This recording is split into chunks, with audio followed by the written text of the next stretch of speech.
Friends, welcome to my YouTube channel जिसका नाम है एडुकेटिव।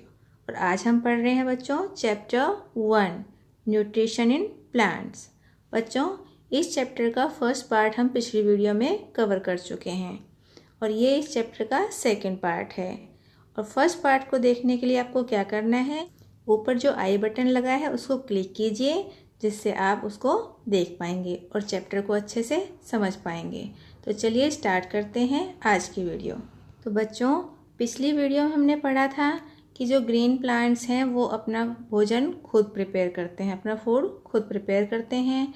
और जो ह्यूमन बीइंग है, एनिमल हैं, वो अपना फूड प्रिपेयर खुद नहीं कर पाते, बल्कि वो डायरेक्टली और इनडायरेक्टली प्लांट्स पे ही डिपेंड होते हैं। तो चलिए देखते हैं कि जो ग्रीन प्लांट्स हैं वो अपना फूड अपने आप कैसे प्रिपेयर करते हैं, कौन से प्रोसेस से प्रिपेयर करते हैं। तो यहाँ भी टॉपिक भी दिया है photosynthesis, food making process in plant. तो जो बच्चों जिस प्रक्रिया से पौधे अपना भोजन बनाते हैं उसे कहा जाता है फोटोसिंथेसिस, यानी कि प्रकाश संश्लेषण। Leaves are the food factories of plants. तो पिछली वीडियो में हमने एक क्वेश्चन भी पूछा था कि प्लांट्स में जो फूड प्रिपेयर होता है कौन से पार्ट्स में होता है। तो जो लीव्स हैं, पत्तियां हैं, वो प्लांट्स की क्या है बच्चों, फूड फैक्ट्रीज, जहाँ की फूड बनता है। The synthesis of food in plants occur in the leaves. तो जो बच्चों फूड बनता है, फूड प्रिपेयर होने की जो प्रक्रिया है वो होती है, वो प्लांट्स में कहाँ होती है, लीव्स में, यानी कि पत्तियों में होती है। Therefore, all the raw materials must reach there।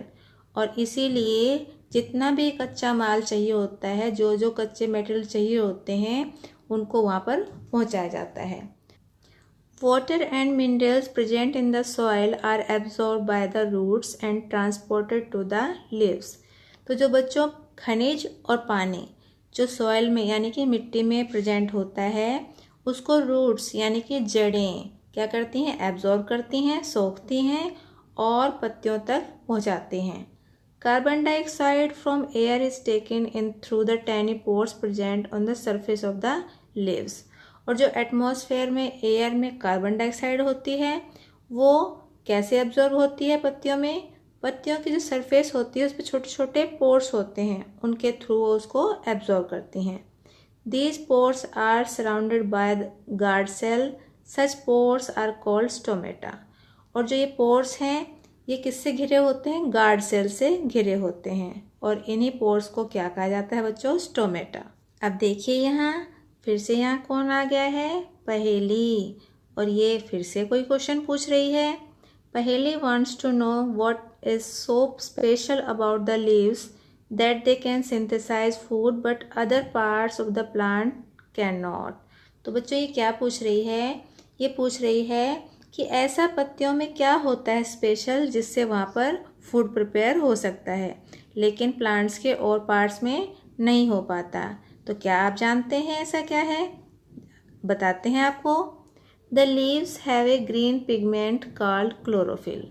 जो पत्तियाँ होती हैं, लीव्स होती हैं, उनमें एक हरे कलर का पिगमेंट होता है और वह क्या कहलाता है बच्चों, क्लोरोफिल। उसको कहते हैं chlorophyll. It helps leaves to capture the energy of the sunlight. और जो क्लोरोफिल होता है वो किस में हेल्प करता है बच्चों, जो सनलाइट की एनर्जी होती है उसको कैप्चर करने में हेल्प करता है। This energy is use to synthesize food from carbon dioxide and water. और यही एनर्जी किस में काम आती है, जो फूड प्रिपेयर होता है किस किस को यूज़ करके, कार्बन डाइऑक्साइड को और वाटर को यूज़ करके जो फूड प्रिपेयर होता है उसमें यही सनलाइट की एनर्जी काम आती है। Since the synthesis of food occur in the presence of sunlight it is called photosynthesis. तो क्योंकि बच्चों जो ये फूड प्रिपरेशन की प्रक्रिया है पूरी सनलाइट के प्रेजेंट में, यानी कि सूर्य की लाइट की, सूर्य की रोशनी के प्रेजेंट में होता है, इसीलिए इसको क्या कहते हैं, फोटोसिंथेसिस। फोटो का मतलब है लाइट और सिंथेसिस का मतलब है to combine. So we find that chlorophyll, sunlight, carbon dioxide and water are necessary to carry out the process of photosynthesis. तो इसलिए हमने यहाँ पे ये देखा कि जो क्लोरोफिल है, सनलाइट, सूर्य की रोशनी, कार्बन डाइऑक्साइड एंड वाटर, ये सभी क्या है बच्चों, फोटोसिंथेसिस की प्रक्रिया के लिए, प्रकाश संश्लेषण की प्रक्रिया के लिए बहुत ही जरूरी हैं। It is a unique process on the earth, और ये अपने आप में एक बहुत ही अद्भुत, एक बहुत ही यूनिक प्रोसेस है हमारी पृथ्वी पर। The solar energy is captured by the leaves and store in the plant in the form of food, और जो सोलर एनर्जी है वो लीव्स के द्वारा कैप्चर की जाती है और प्लांट्स में फूड की फॉर्म में उसको स्टोर किया जाता है। कहाँ पर बच्चों, लीव्स में। Thus, the sun is the ultimate source of the energy for all living organism. तो इसलिए बच्चों जो सन है, सूर्य है, वो एनर्जी का सबसे बड़ा, सबसे अल्टीमेट सोर्स है सभी जीवों के लिए। क्यों? क्योंकि फूड प्रिपेयर होता है सनलाइट के प्रेजेंट में, और जो फूड प्रिपेयर करते हैं ग्रीन प्लांट, उन्हीं के ऊपर हम डायरेक्टली और इनडायरेक्टली डिपेंड होते हैं। Can you imagine life on the earth in the absence of photosynthesis? तो बच्चों क्या आप इस बात को इमेजिन कर सकते हैं कि अर्थ पर, पृथ्वी पर अगर फोटोसिंथेसिस नहीं होगा तो उसकी एब्सेंस में लाइफ कैसी होगी? In the absence of photosynthesis there would not be any food. अगर फोटोसिंथेसिस की प्रक्रिया नहीं होगी तो क्या होगा बच्चों, कोई भी यहाँ पर फूड नहीं होगा। The survival of almost all living organisms directly or indirectly depend on the food made by the plant. तो जितने भी प्रकार के सजीव हैं यहाँ पर पृथ्वी पर, वो सभी प्रकार के जीव डायरेक्टली या इनडायरेक्टली किस पे डिपेंड है बच्चों? जो फूड ग्रीन प्लांट बनाते हैं फोटोसिंथेसिस की प्रक्रिया के द्वारा, उसी के ऊपर डिपेंड होते हैं। तो इसलिए अगर फोटोसिंथेसिस नहीं होगी तो क्या होगा, किसी को खाना भी नहीं मिलेगा। Besides oxygen which is essential for the survival of all living organism is produced during photosynthesis.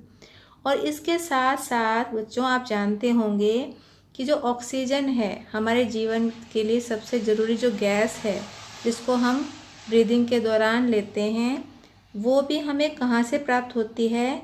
जब फोटोसिंथेसिस की प्रक्रिया होती है, उसी में ही जो ग्रीन प्लांट है वो उसको प्रोड्यूस करते हैं। इन the absence of photosynthesis life would be impossible on the earth. तो अगर फोटोसिंथेसिस नहीं होगा तो उसके एब्सेंस में हमारी जो लाइफ है वो पॉसिबल नहीं है। अगर खाना ही नहीं मिलेगा तो लोग जिएंगे कैसे, और अगर ऑक्सीजन नहीं मिलेगी तो हम सांस कैसे लेंगे? इसलिए जो फोटोसिंथेसिस की प्रोसेस है, प्रक्रिया है, वो सभी जीवों के लिए, जो भी पृथ्वी पर रहते हैं, सभी के लिए बहुत ज़्यादा ज़रूरी है। तो बच्चों ये था हमारा चैप्टर 1 का पार्ट 2, और पार्ट 3 में हम क्या पढ़ेंगे बच्चों? फोटोसिंथेसिस के पूरे प्रोसेस को जानेंगे कि फोटोसिंथेसिस का प्रोसेस आखिर होता कैसे है। तो बच्चों फोटोसिंथेसिस के प्रोसेस को जानने के लिए हमारी नेक्स्ट वीडियो में जो नेक्स्ट पार्ट आएगा चैप्टर का, उसको ज़रूर देखिए। और अगर आपको ये वीडियो पसंद आई है तो इसको आप लाइक कीजिए और अपने फ्रेंड्स के साथ शेयर कीजिए, जिससे वो भी इसको देख सकें और चैप्टर को समझ सकें। तो आज की वीडियो में बच्चों बस इतना ही, लेकिन अगर आप चैनल पर नए हैं तो चैनल को सब्सक्राइब कीजिए और बेल आइकन को प्रेस करना बिल्कुल मत भूलिए, क्योंकि अगर आप सब्सक्राइब करेंगे चैनल को तभी आपको नए नए वीडियो देखने को मिलेंगी। और लास्ट में बस यही कहूँगी, घर पर रहिए मगर पढ़ते ज़रूर रहिए। Thank you for watching my video.